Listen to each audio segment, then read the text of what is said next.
Welcome back, friends. Today I have another exciting video. Today we're going to talk about Beast Mastery Hunter again.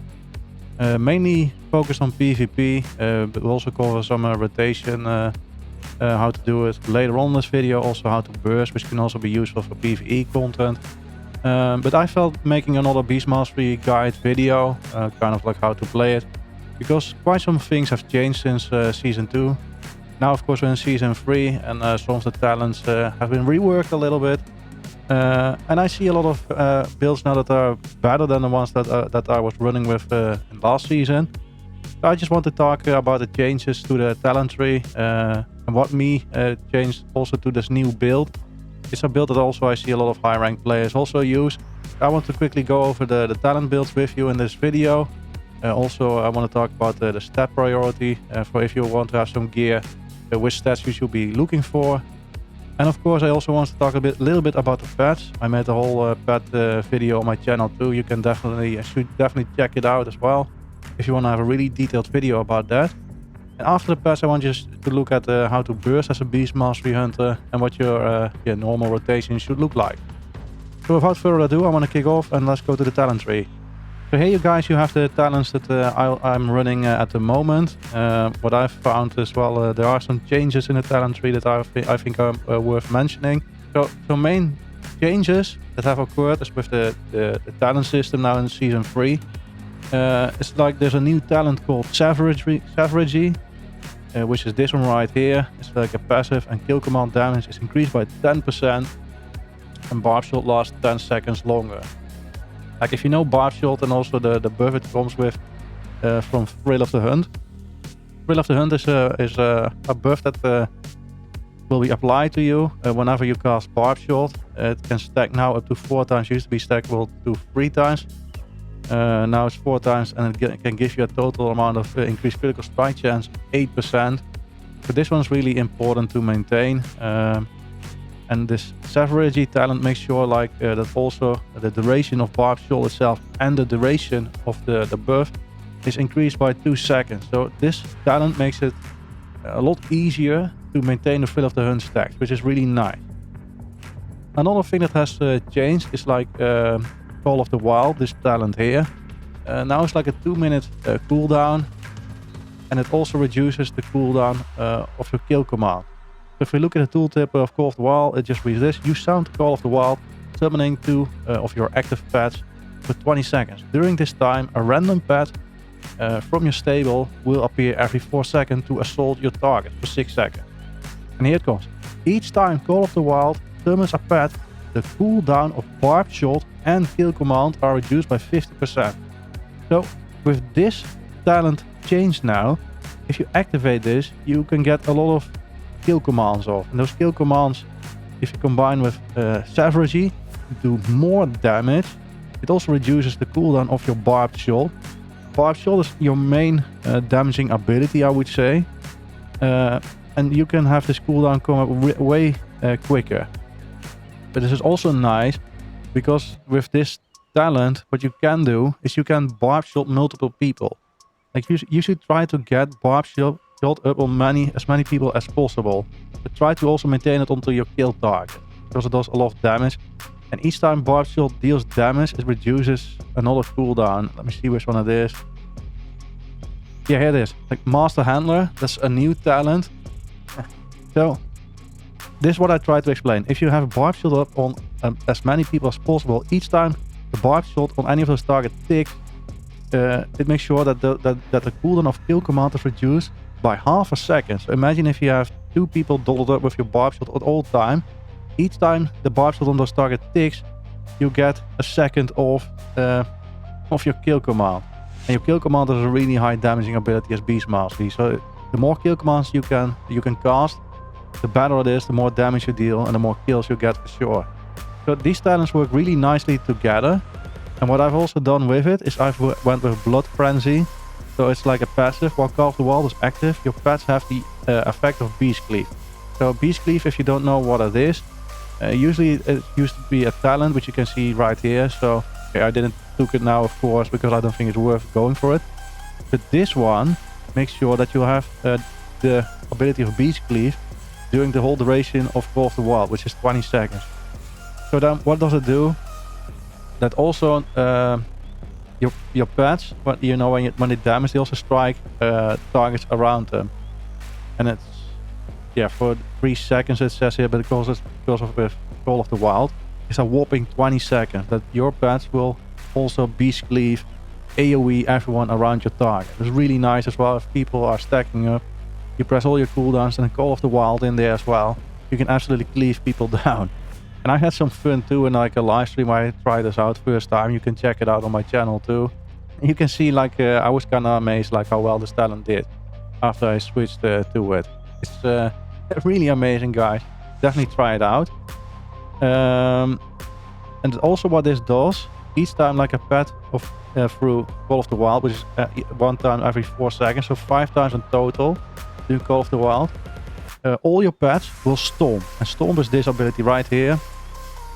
So it deals like 8,000 something physical damage to all nearby enemies. But here it says all of your pets will Storm, so also the ones that are being summoned by Call of the Wild. This can lead to another single target pressure and also adds up onto your AoE arsenal, right?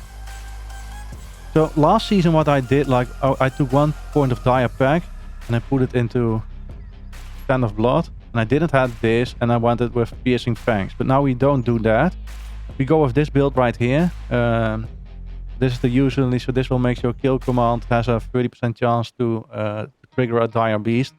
Dire Beast will also, when they roar, increase your haste by 5%, which is also nice. And this will make sure Dire Frenzy that the Dire Beast, the effect, and the time that it will attack your target will last 2 seconds longer. And the Dire Beast will do 60% increased damage. On top of that, with Dire Pack, every 5 Dire Beasts summoned resets the cooldown on kill command and reduces the focus cost and cooldown of kill command for 50% for 8 seconds.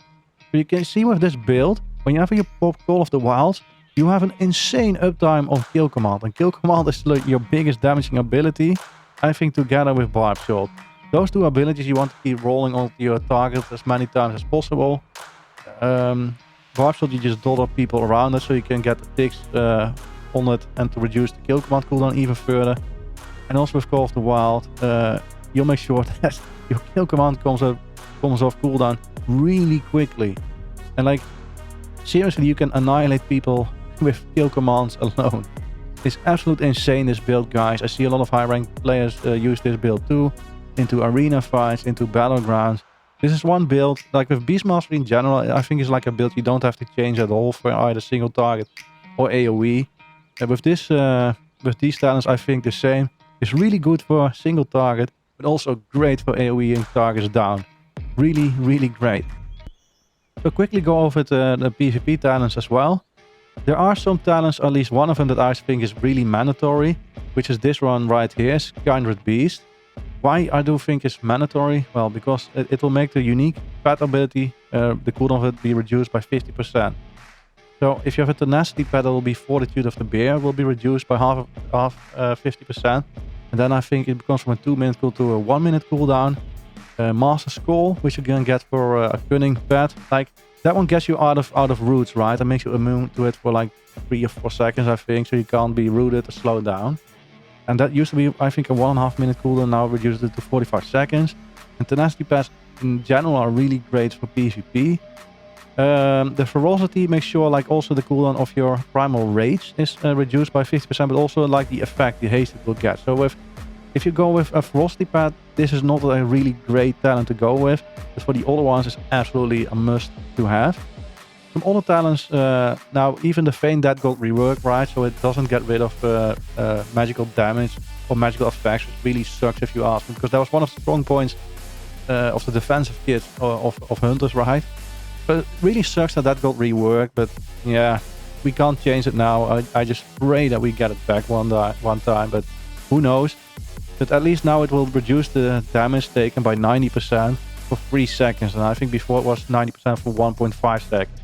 So the damage reduction is a little bit longer, so you can still feign that like really big incoming hits like a sniper shot or a chaos bolt. All those big or glacial spikes that are about to hit you, you can all feign that right before and they do almost no damage.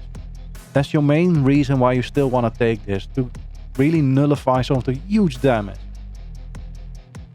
After that, there are some other options for this one that I would recommend. If you're not playing with survival tactics, I think it's also great to go with the Beast Within. Why? Because with the Beast Within, it makes sure like whenever you do Bestial Wrath, it will provide an immunity to fear and horror effects for you and your pet. Like so oftentimes I have seen that like when an enemy is paying attention, for example, if I just put on my Bestial Wrath, now I absolutely want to destroy those people. So oftentimes I see priests or warriors just fear the hell out of my pets, and then a lot of seconds or damage is being lost, right? But that only happens to people usually that are paying attention to enemy cooldowns, that see, hey, you use a Bestial Wrath, let's do SCC on the pet, right?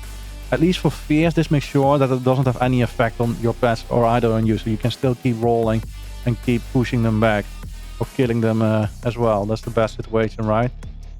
But you can also play, if you don't want to play that, you can go with Diamond Eyes. Diamond Eyes is more a situation where you want to really make use out of your freezing trap. Normally when you don't have this talent, for example, if I freeze trap someone, my beasts are a little bit away from the target, but I do a barb shot and they stomp. Like sometimes the stomp, the damage can just nullify the freezing trap and break it. Other teammates can do that too with area of effects, like if they land on your trapped opponent, it can get rid of the freezing trap, break the freezing trap. Diamond Eyes makes sure they can't do it. Even though, or also even better, with Diamond Eyes, people also can't trinket out of it. It really makes sure that your freezing trap, when it lands, they have to stick in it. The only downside is normally a freezing trap will last for like 8 seconds. Now it will last 5 seconds. But 5 seconds usually is still plenty of enough time to either move away or set up a kill window, right? So Diamond Eyes is a really good one to play also. The Beast Within is also a good option. This slot, which I also wouldn't change, is Chimeral Sting.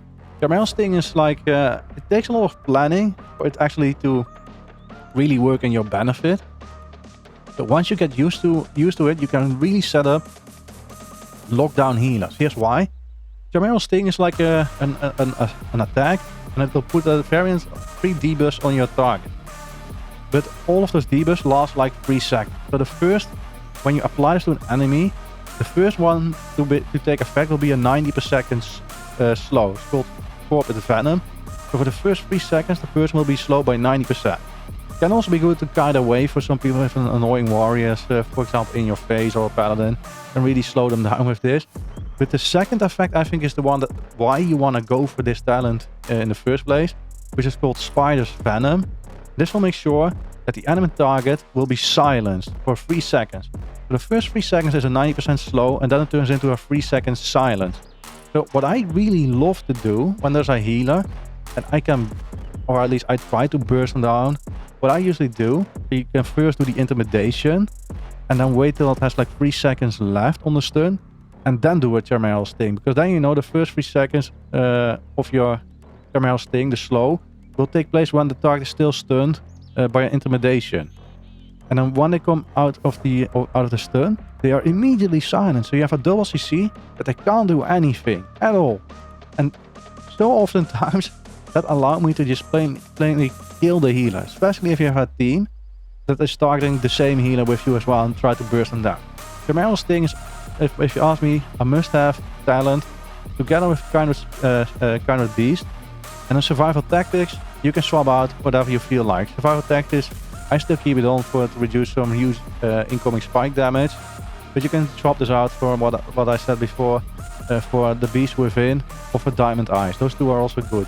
But other than that, Chimeric Beast and Chimeral Sting are the 2 PvP talents that I wouldn't even change at all. Those I think are mandatory. So we've arrived at the PvP vanilla. It's kind of a bit noisy here because some people are going ham on the target dummies, but that's okay. Everyone wants to try to keep up their PvP skills right, and a good way to do it is with the target dummies.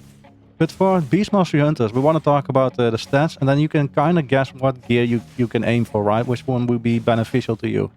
So the stat priority is as follows. You want to have as much agility as possible, followed by versatility, followed by haste, then mastery, and then critical strike. We just go to the conquest points, Venom, because that one's the best out there at the moment anyway. conquest gear for PvP at least. So you have the weapons here too, and like if you're a Beastmaster, you of course don't want to have any of the melee weapons, so at least you have the gun, which gives haste and versatility, and the bow, which gives versatility and mastery, right? So with this one, for Beastmaster, you should go with the gun, the Verdant Gladiator's Rifle, because it gives you haste and versatility, right? So for the chest, we have two options, versatility, mastery, and critical strike, versatility. This one's easy. You don't want critical strike anyway. So versatility, mastery, this chest piece you're gonna go for, the Verdant Gladiator's Chain Tunic.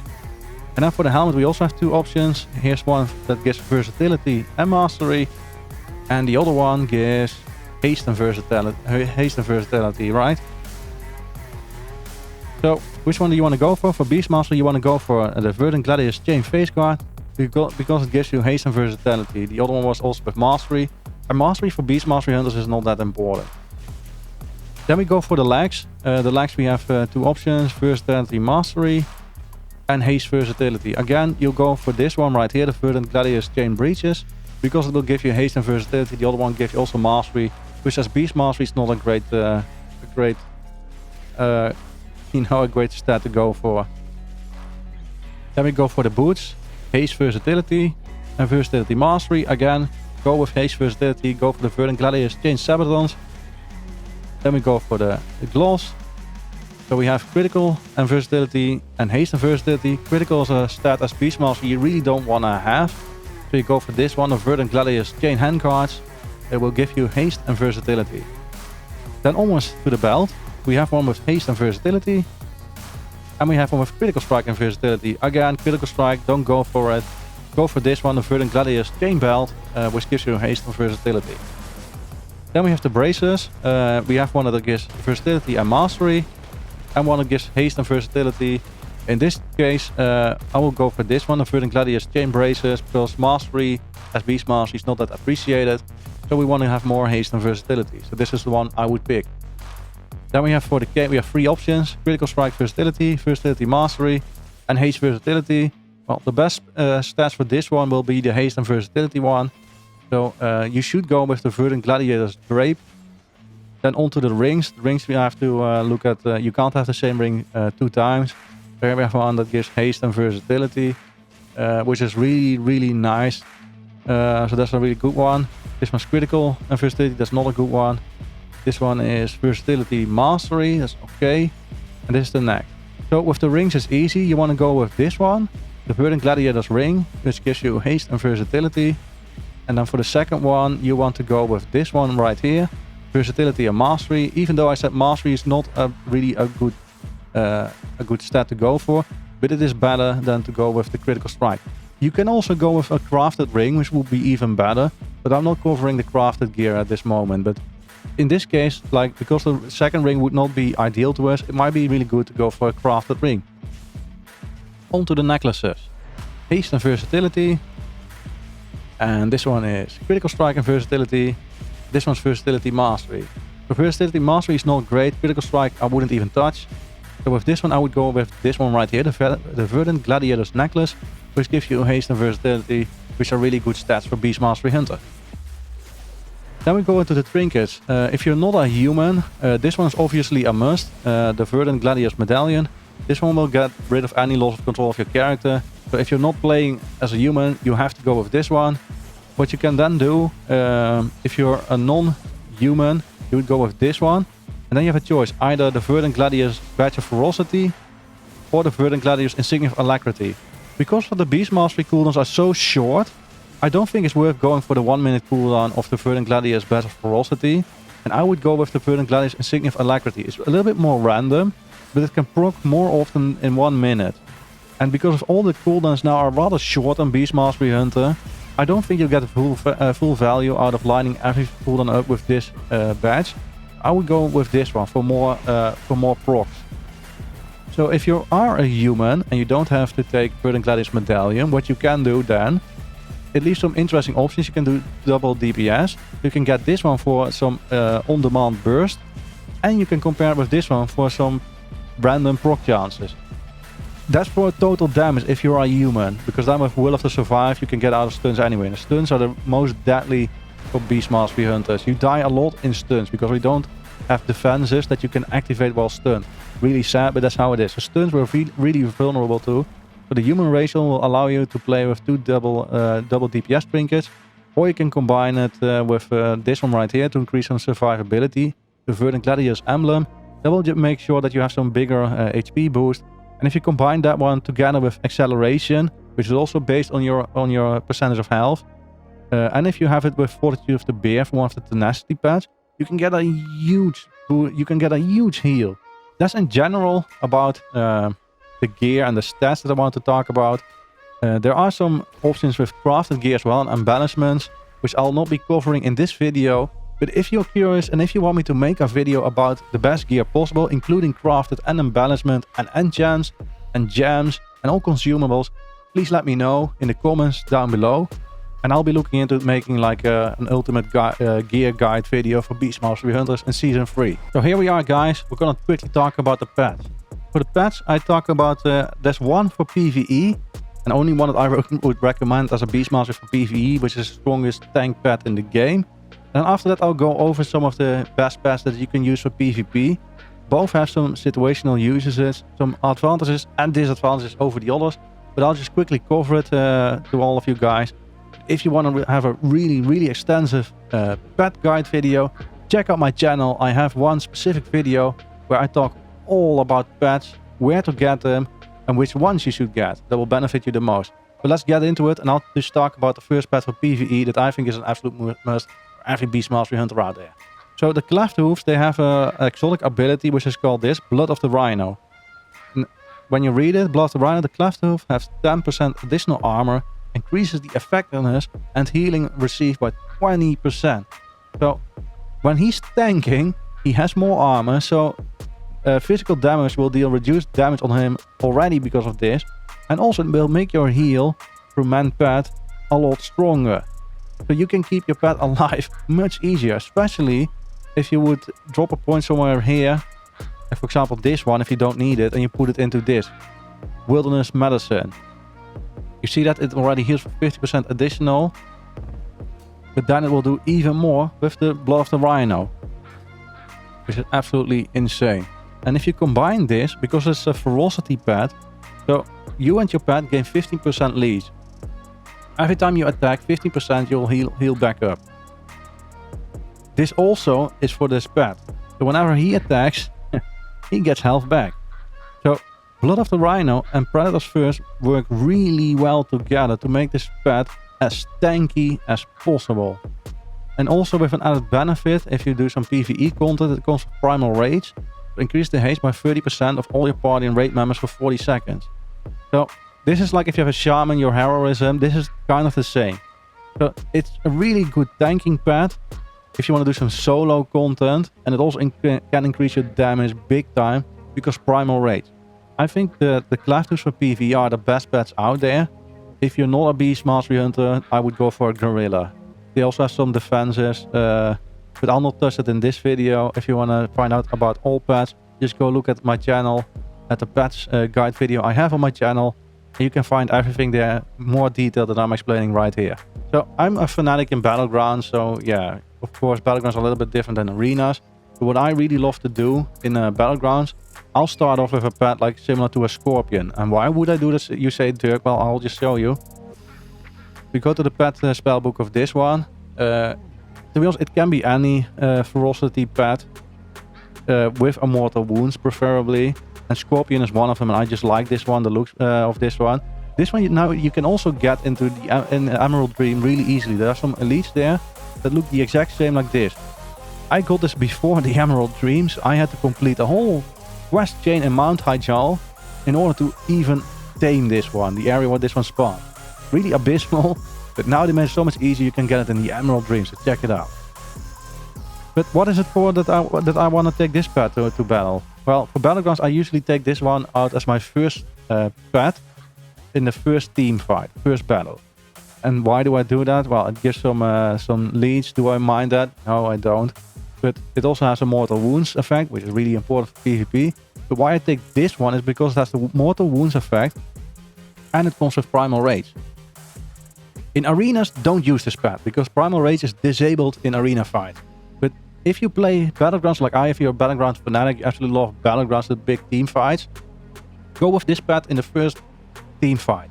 And then, when you burst, press Primal Rage. So oftentimes, even if you have a major shaman, so oftentimes I've seen that they just plainly forget to use their big offensive cooldown that will give everyone a big haste buff.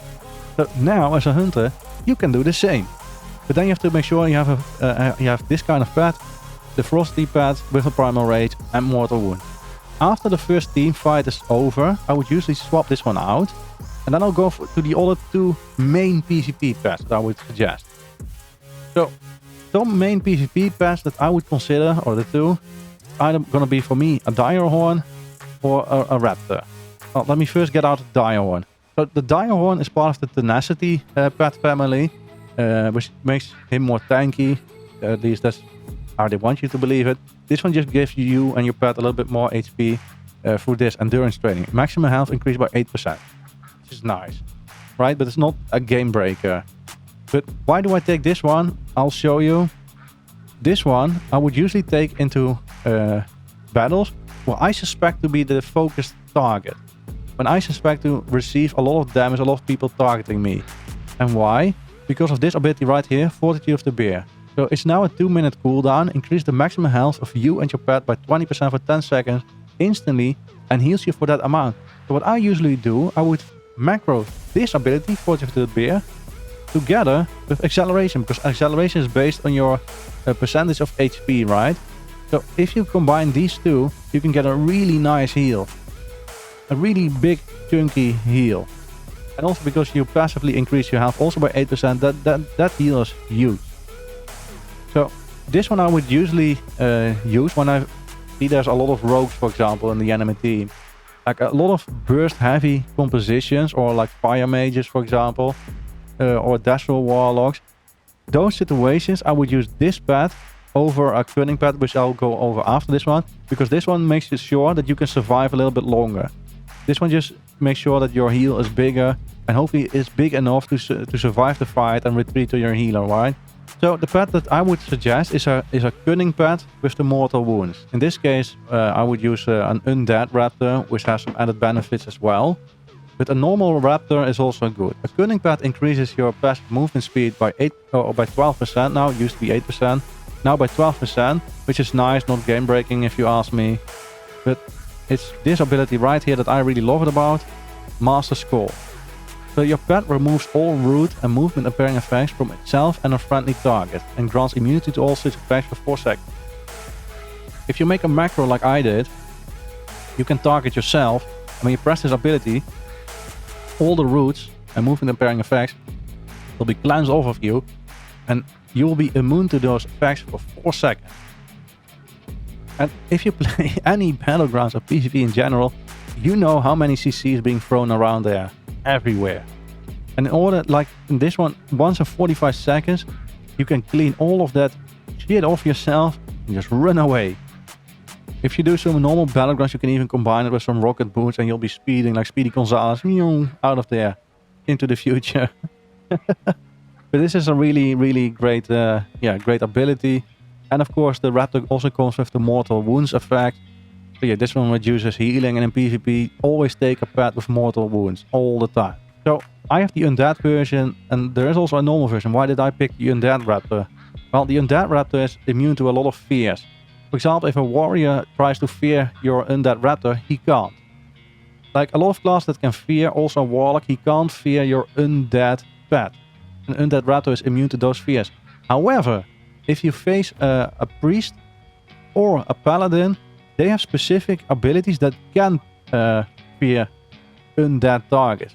If you're only facing priests and paladins, then you should swap out to a normal raptor, because the paladins and priests can fear your undead raptors. That's about the pets in general.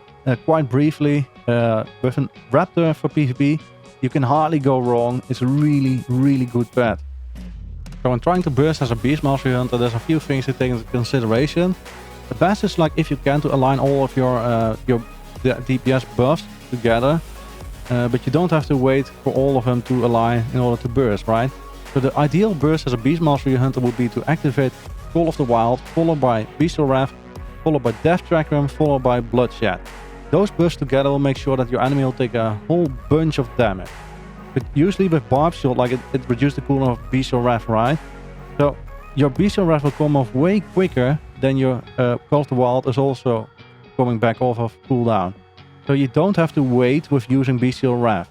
But if Bestial Wrath and Call of the Wild are kind of similar, not too far away, cooldown is why like 10 seconds or so, then I would say wait for them to align. But you just press Bestial Wrath almost when it's off cooldown, Death Chakram, Bloodshed, and Call of the Wild. So after pressing those buttons, it's also really important to maintain your stacks of Barb Shot on your enemy and just do as many kill commands as possible. So after kill commands on cooldown and there's nothing else to press, you can cast a Cobra Shot, but that's only if there's nothing else to cast, right? And if your target gets below 20% health, follow up with a kill shot. But before bursting with Bestial Wrath, make sure that you use at least one charge of Barb Shot. Because with this build right here, like after activating Bestial Wrath, it will grant us one charge of Barb Shot, right? And it caps out of 2. So let me just show you how it quickly works. The burst will do Bestial Wrath, Death Chakram, Call of the Wild, Bloodshed, and then of course some Barb Shots, kill commands, kill shot, Barb Shot, kill command, Barb Shot, kill command, Barb Shot, kill command, kill shot, kill command, Barb Shot. And that's in general how you would just maintain your rotation after the burst. But with that you can do some insane damage. You can see right here how much damage we did. Like we did already 3.5 million damage. And you can see here right where the damage came from most of the time, right? So the normal rotation, keep Barb Shot up as long as possible. Use kill command off cooldown. And when kill command is on cooldown, you can use Cobra Shot. And if your target is below 20%, you can use kill shot. So here's the normal rotation for Beast Mastery. So I would send them in with a Barb Shot, kill command, another kill command, a kill shot, Cobra Shot, kill command, Cobra Shot, Barb Shot, kill command, Cobra Shot, kill command, Barb Shot, kill shot, kill command, Barb Shot, kill command, another kill command. And that's how you can keep it up, the normal rotation. So you prioritize keeping your Barb Shot up as long as possible. Use your kill commands when they as quickly as they come off cooldown, and use your Cobra Shot only when kill command is on cooldown, and kill shot when the target gets below 20% of health. That's in general how the normal rotation is. And Beast Mastery, guys, is a really easy spec, and it's also pretty easy to do really well with because it's really hard to fuck up. But yeah, this was the quick guide on how to play Beast Mastery Hunter. I hope this was useful to you all. If it was useful, make sure to leave a like. Check out my channel page. I have some more guides there and some other just normal videos where we just chill out a little bit. I have some really extensive guides on my channel too, including macros. So if you're interested in that, please go check out my channel. And if you found it really helpful and you want to see more videos like these, consider subscribing to the Commandirk's Brigade. And I'll see you in the next battle. Salute!